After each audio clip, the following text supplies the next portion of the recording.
Daniel Park adjusted his platinum cufflinks as he surveyed the opulent ballroom of the Grand Hyatt Seoul. The annual Easter charity gala for his tech company, Innovate Tech, was in full swing, with Korea's elite mingling beneath crystal chandeliers worth more than most people's homes. At 34, Daniel was one of the youngest billionaires in Asia, his company's revolutionary AI algorithms having transformed everything from healthcare to finance. Tonight's gala would raise millions for various charities, a tax-deductible way to polish his already gleaming public image. "Mr. Park, the Minister of Technology would like a word," his assistant whispered discreetly. Daniel nodded, plastering on his practiced smile as he navigated through the crowd of designer gowns and tailored suits. Conversations flowed around him about stock options, real estate investments, and vacation homes in Switzerland. This was his world, polished, predictable, and profitable. The evening speeches praised Innovate Tech's contributions to society, particularly their groundbreaking predictive analytics system that had revolutionized multiple industries. Daniel accepted the accolades with humble nods, though privately he sometimes wondered about the human cost of rapid technological advancement. As the gala wound down near midnight, Daniel felt the familiar emptiness that followed these events. Despite being surrounded by hundreds of people, he felt profoundly alone. His success had cost him meaningful relationships, and at times like this, the isolation was suffocating. "Sir, your car is ready," his driver informed him as guests began departing. Daniel stepped outside into the cool April air, Easter Sunday technically beginning in just hours. The contrast between the warm, perfumed atmosphere inside and the crisp night outside was jarring. As he walked toward his waiting Bentley, something in the alley beside the hotel caught his eye. A figure was hunched over the dumpsters, moving with the desperate urgency of someone searching for something vital. Daniel paused, his conscience unexpectedly stirring. Chapter 2. The Discovery. Daniel hesitated at the mouth of the alley, his rational mind telling him to get in his car and drive away. This wasn't his problem, and he had an early morning meeting with investors from Silicon Valley. But something about the figure's movements, careful, methodical, desperate, kept him rooted in place. The person was clearly a woman, and as she moved under the dim streetlight, Daniel could see she was heavily pregnant. His heart clenched as he watched her carefully examine discarded food containers, her movements suggesting both hunger and dignity, trying to coexist. She wore a thin jacket that had seen better days, and her dark hair was pulled back in a practical ponytail. Even from a distance, Daniel could see the exhaustion in her posture, the way she paused occasionally to rest her hand on her swollen belly. "Miss?" Daniel called softly, not wanting to startle her. "Are you all right?" The woman froze, then slowly turned toward him. In the pale light, Daniel could see her face clearly for the first time. Young, perhaps mid-20s, with intelligent eyes that held a mixture of shame and defiance. She was beautiful despite her obvious hardship, with delicate features that spoke of both strength and vulnerability. "I'm fine," she said quietly, her voice carrying a slight accent he couldn't quite place. "Just looking for something I dropped." The lie hung between them, obvious but somehow dignified. Daniel took a step closer, and that's when he noticed her condition more clearly. She wasn't just pregnant, she was very pregnant, probably in her final trimester. "When did you last eat?" Daniel asked gently, abandoning any pretense that this was a casual encounter. The woman's composure cracked slightly. "I don't need your pity," she said, but her voice lacked conviction. "It's not pity," Daniel replied, surprising himself with his honesty. "It's Easter Sunday. No one should be hungry on Easter Sunday." Chapter 3. Recognition. As Daniel moved closer, something about the woman's face nagged at him. There was a familiarity he couldn't quite place, as if he had seen her before, but in a completely different context. The intelligent eyes, the determined set of her jaw, these features stirred a memory just beyond his reach. "Have we met before?" Daniel asked, studying her face more carefully. The woman's expression shifted, a flash of something, anger, fear, crossing her features before she looked away. "I don't think so. You would remember meeting someone like me." "Nay." There was bitterness in her voice that made Daniel wince. He was accustomed to deference from most people, the automatic respect that came with wealth and power. This woman's tone suggested she had no such reverence for his status. "Please," Daniel said, reaching into his jacket, "let me buy you a meal. There's a 24-hour restaurant just down the street." "I said I don't need your charity," the woman replied, but her hand moved protectively to her belly, as if her unborn child was disagreeing with her pride. Daniel pulled out his business card, and as he held it out to her, the light caught his face more clearly. The woman's eyes widened in recognition, and her face went pale. "You," she whispered, and the single word carried years of pain and anger. "I'm sorry, do we—" Daniel began, but the woman cut him off. "Sophia Chen," she said, her voice steady despite the emotion in her eyes. "I used to work for you, until you destroyed my life." The name hit Daniel like a physical blow. Sophia Chen, the brilliant software engineer who had been terminated 8 months ago for allegedly stealing company code. But looking at her now, pregnant and desperate, Daniel felt the first stirrings of doubt about the official story he had been told. "Sophia," he said quietly, "what happened to you?" Chapter 4. The Fallen Engineer. Sophia's laugh was bitter as she looked at Daniel's shocked expression. "What happened to me? You really don't know, do you? Or do you just not care what happens to the people whose lives you destroy?" Daniel felt a chill that had nothing to do with the night air. "Sophia, I was told you were terminated for code theft. The security department said exactly what they were told to say," Sophia interrupted. "Just like HR said exactly what they were told to say when they escorted me out of the building like a criminal." The memories came flooding back to Daniel now. Sophia Chen had been one of Innovate Tech's most promising engineers, the creator of several innovative algorithms that had significantly boosted the company's profits.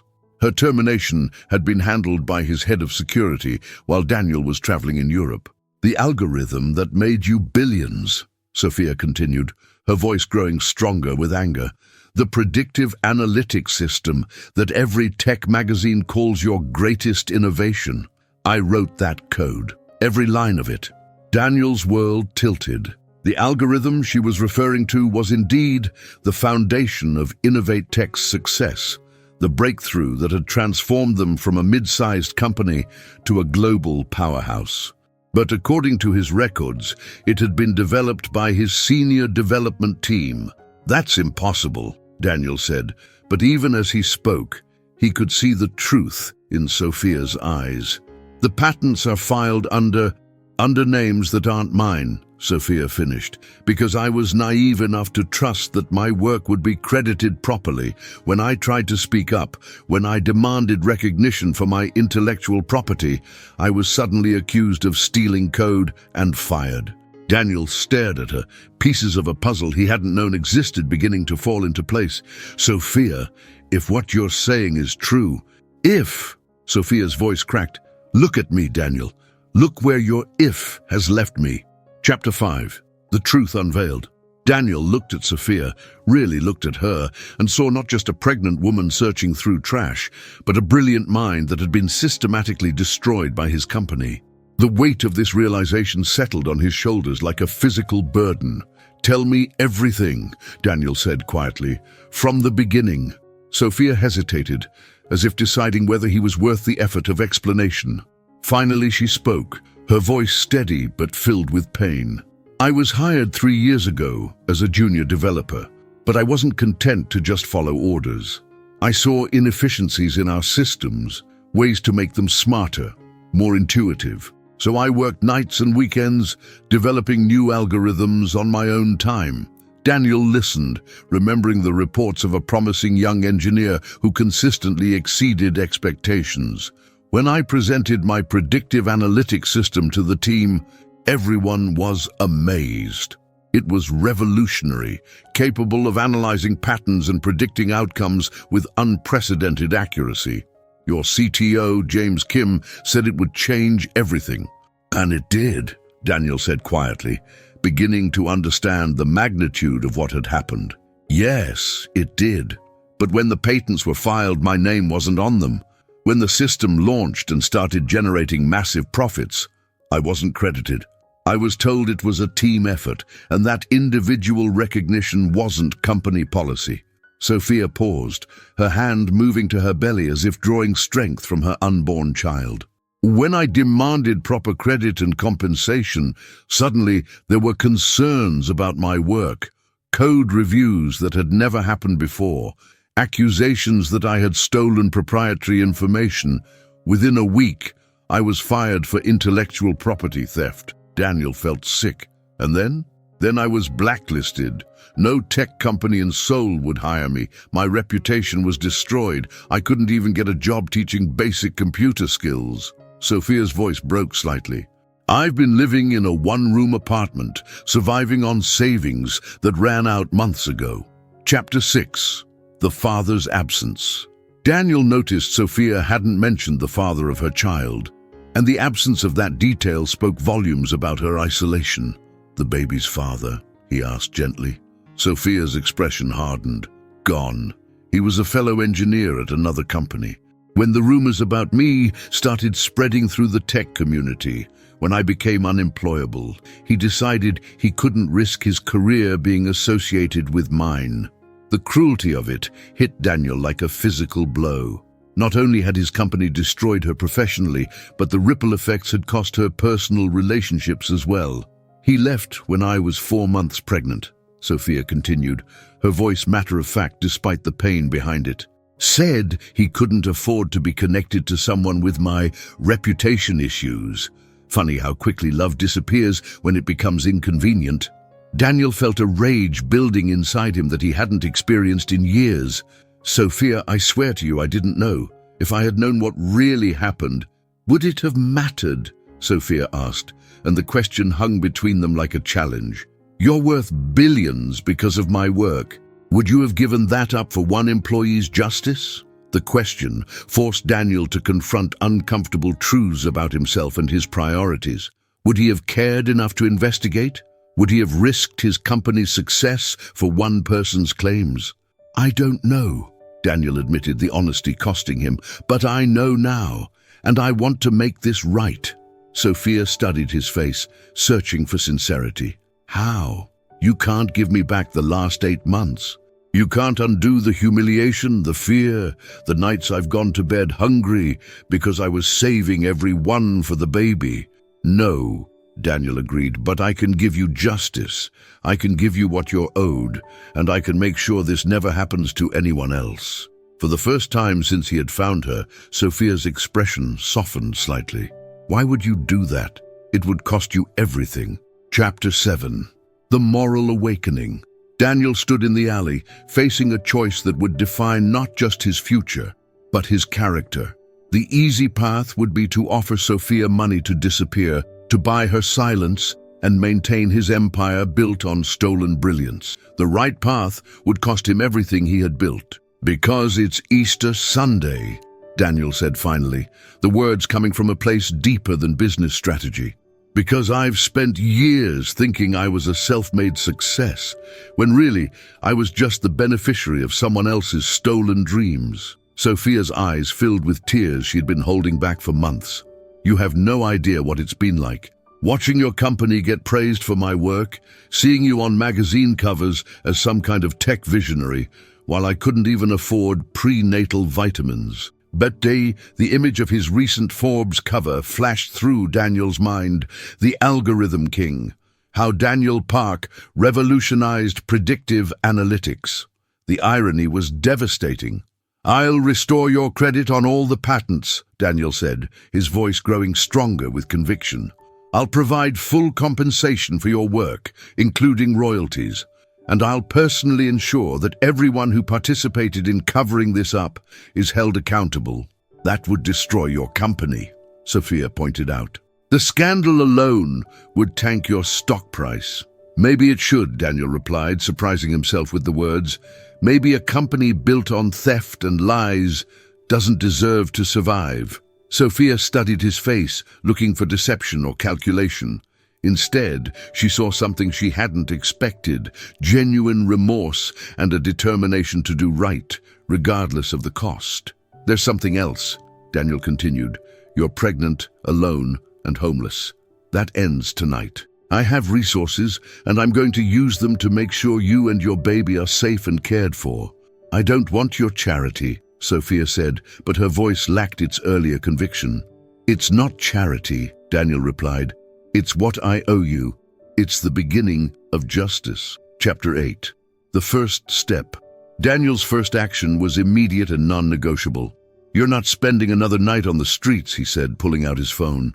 "I'm calling my assistant to arrange a hotel suite for you." "Daniel, I can't," Sophia began, but he held up a hand. "This isn't a request. You're 8 months pregnant and malnourished. Your baby's health is at stake." His voice carried the authority of someone accustomed to making decisions, but underneath was genuine concern. Within minutes, Daniel had arranged for Sophia to be taken to the Four Seasons, with a suite reserved indefinitely. He also called his personal physician to meet them there for an immediate health assessment. "Why are you doing this?" Sophia asked, as they waited for the car. "You could just write me a check and walk away. Why complicate your life?" Daniel considered the question seriously. "Because 8 months ago, I thought I was a good person who happened to be successful. Tonight, I discovered I'm a successful person who needs to learn how to be good." The honesty in his answer seemed to reach something in Sophia that her anger hadn't been able to protect. For the first time, she allowed herself to consider that this might be real, that justice might actually be possible. "The baby is due in 6 weeks, she said quietly. "I've been so scared about what would happen when I couldn't work at all anymore." "You won't have to worry about that," Daniel assured her. "You'll have the best medical care, and you'll never have to choose between eating and saving money for your child again." As the car arrived, Daniel helped Sophia into the back seat with a gentleness that surprised them both. "Tomorrow, we start fixing everything else. Tonight, you rest." Sophia looked out the window as they drove away from the alley where Daniel had found her. "I never thought I'd see you again," she said. "And I certainly never thought you'd be the one to save me." "I'm not saving you," Daniel replied. "I'm just trying to stop destroying you." Chapter 9. The investigation. The next morning, Daniel arrived at his office with a determination that his staff had never seen before. His first call was to his head of legal, instructing him to begin a comprehensive investigation into Sophia's termination and the handling of her intellectual property. "Sir, this could open the company to significant liability," his lawyer warned. "Good," Daniel replied. "We deserve significant liability." His second call was to James Kim, his CTO, requesting an immediate meeting. When Kim arrived, Daniel didn't waste time with pleasantries. "Tell me about Sophia Chen's algorithm," Daniel said, watching Kim's face carefully. Kim's expression shifted almost imperceptibly. "The predictive analytics system? That was a team effort, developed over several months by our senior engineers." "Really?" Daniel pulled out a tablet and showed Kim the original code files, which his IT department had recovered overnight. "Because the metadata shows this was written entirely by Sophia Chen, working alone, over a period of 6 weeks. Kim's face went pale. "Daniel, I can explain." "I'm sure you can. Just like you can explain why Sophia was fired for theft when she was actually the victim of theft. Just like you can explain why my company has been profiting from stolen intellectual property for 8 months. The meeting that followed was brutal, but necessary. Kim, faced with irrefutable evidence, finally admitted to the conspiracy. Sophia's algorithm had been so revolutionary that several senior staff members had decided to claim credit for it, fearing that a junior employee receiving such recognition would upset the company hierarchy. "When she started demanding credit, we panicked," Kim confessed. "The security chief suggested we discredit her instead of admitting what we'd done." Daniel felt sick listening to the casual way Kim described destroying a woman's life and career. "You're fired," he said simply, "and you'll be hearing from our lawyers about criminal charges." By the end of the day, Daniel had terminated 4 senior employees and begun the process of restoring Sophia's credit on all relevant patents. The legal team estimated the compensation owed to her would be in the tens of millions.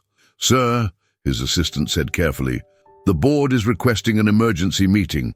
The stock price has already started dropping based on rumors." Daniel nodded grimly. "Schedule it for tomorrow. It's time they knew the truth about what this company really is." Chapter 10. The Board Meeting. The emergency board meeting was unlike anything in InnovateTech's history. Daniel faced 12 of Korea's most powerful business leaders, all demanding explanations for the chaos that had erupted overnight. "Daniel, what exactly is happening?" demanded Chairman Lee, the company's largest outside investor. "Our stock is down 15%, and there are rumors about intellectual property theft." Daniel stood at the head of the conference table, looking at faces that had celebrated his success for years. "The rumors are true. Our most profitable algorithm was stolen from a junior employee, who was then fired and blacklisted to cover up the theft." The room erupted in angry voices, but Daniel continued speaking over them. "I am announcing today that we will be restoring full credit to Sophia Chen for her work, providing complete compensation, including royalties, and implementing new policies to ensure this never happens again." "This is corporate suicide," shouted another board member. "The liability alone could bankrupt us." "Then maybe we deserve to be bankrupt," Daniel replied calmly. "Maybe a company that builds its success on stolen work and destroyed lives doesn't deserve to exist." Chairman Lee stood up, his face red with anger.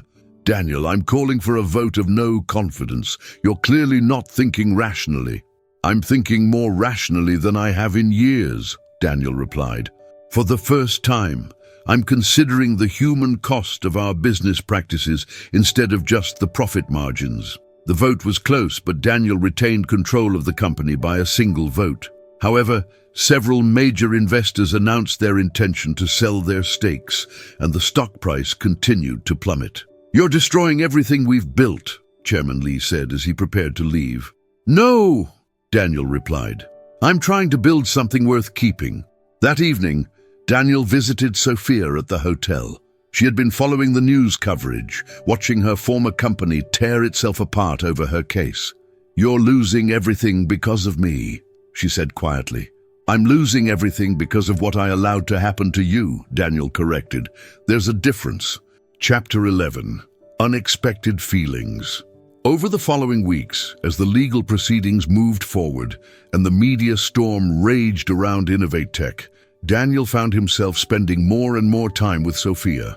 What had begun as guilt-driven obligation was evolving into something neither of them had expected.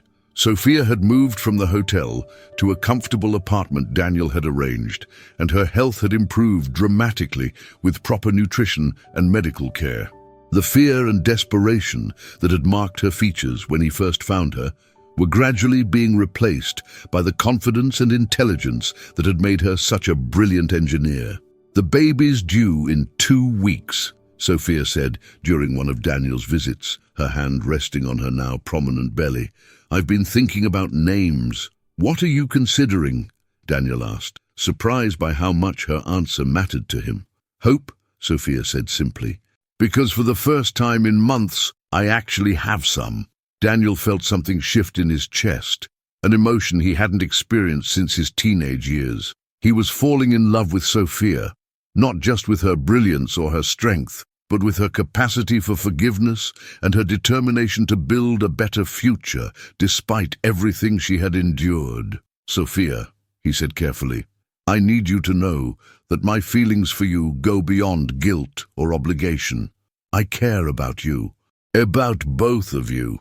Sophia looked at him with surprise, then something that might have been hope. "Daniel, you don't have to—" "I'm not saying this because I feel I have to," Daniel interrupted.